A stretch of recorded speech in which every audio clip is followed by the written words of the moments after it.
2025 تو امینڈمنٹ کا سال رہا. بڑی بڑی ترامیم ہوئیں اور بڑے بڑے جو ہے نا وہ فیصلے ہوئے. 2026 کے آغاز میں بھی 28ویں ترمیم کی بازگشت ہے. آپ 28ویں ترمیم کو کیسے دیکھتے ہیں؟ ہونی چاہیے. پیپلز پارٹی کھڑی ہوگی, وہ کہتے ہیں ہم نہیں مانتے, NFC وارڈ پہ تو کوئی سمجھوتا ہو ہی نہیں سکتا.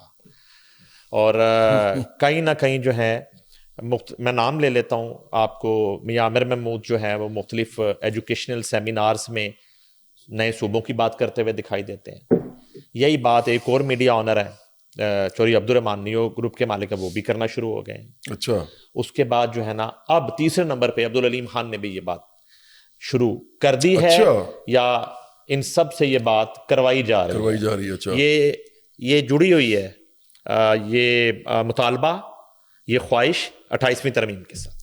اچھا, جب پہلی دفعہ 28ویں ترمیم کی بات میں نے سنی نا, تو میں اس وقت میرے ذہن میں یہی تھا, اور لوگوں نے بھی مجھے یہی کہا کہ یہ صوبوں کے حوالے سے ایک بات سٹارٹ ہوئی ہے, اور وہ ایکچولی ایکسٹینشن تھی. جو بھی آپ بات کریں وہ ایکسٹینشن بات کی والی ہے کہ صوبوں پہ بات آ جائے. اصل بات جو تھی نا 28ویں ترمیم میں, وہ یہ تھی کہ پہلے تو یہ پرپوز کیا جا رہا تھا کہ ادھر ملٹری کورٹس جو ہے نا ان کو آزاد کر دی, مطلب ملٹری کورٹس آرام سے کام کریں.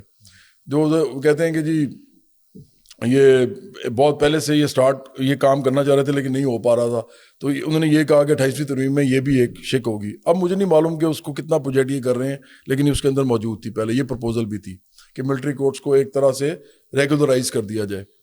اچھا, دوسرے نمبر پہ انہوں نے یہ کہا کہ NFC جو وارڈ ہے اس کے اندر فیڈرل جو حصہ ہے وہ ہے 43%. ہاں جی, وہ کہہ رہے ہیں اور کہ صوبے کا 57%. ہاں, تو وہ کہہ رہے ہیں کہ اس کو فیڈرل کو زیادہ دیا جائے, صوبوں کو کم دیا جائے.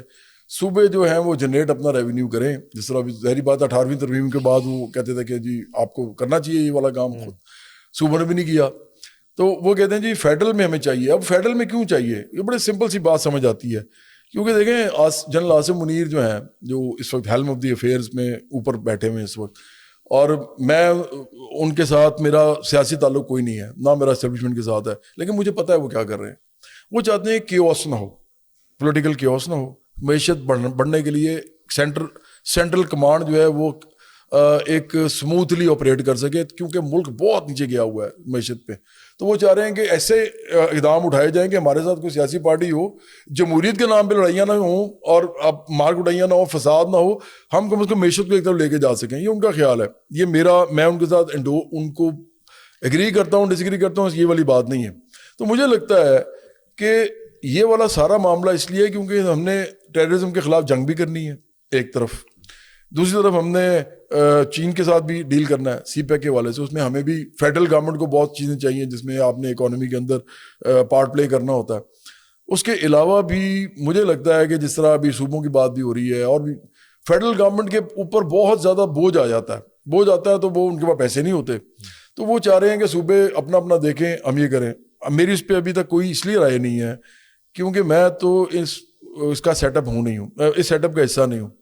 لیکن میرا اپنا خیال ہے کہ ایک ہی چیز ہے اس کو جو بچاتی ہے, وہ ہے لوکل گورنمنٹ. اور لوکل گورنمنٹ جو ہے 28ویں ترمیم میں موجود ہے. اگر لوکل گورنمنٹ کا سسٹم بنایا جائے تو NFC میں فیڈرل کو زیادہ پیسے دینے سے کچھ نہیں ہوگا. لوکل گورنمنٹ صوبوں سے بہتر ہوگی, کیونکہ ایک عام آدمی کی جو پاور ہے وہ ایکسرسائز کر سکے گا اپنی سماجی حیثیت سے, اپنی معاشی حیثیت سے, اپنی سیاسی حیثیت سے.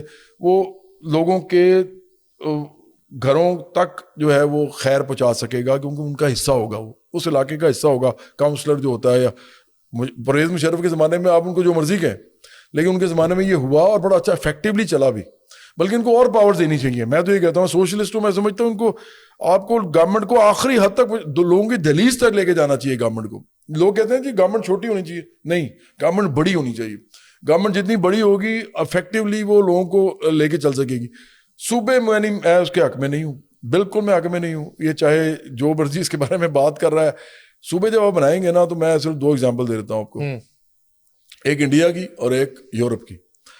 یورپ کے اندر چھوٹے چھوٹے اسٹیٹس ہوتی تھیں, اور وہ لوگوں نے اپنی اپنی ریاستوں کے اندر وہ جاگیردار ہوتے تھے اور بادشاہ ہوتے تھے, اور ان کی جتنی ریاستیں بنتی جاتی تھی نا, لڑائی ہوئی,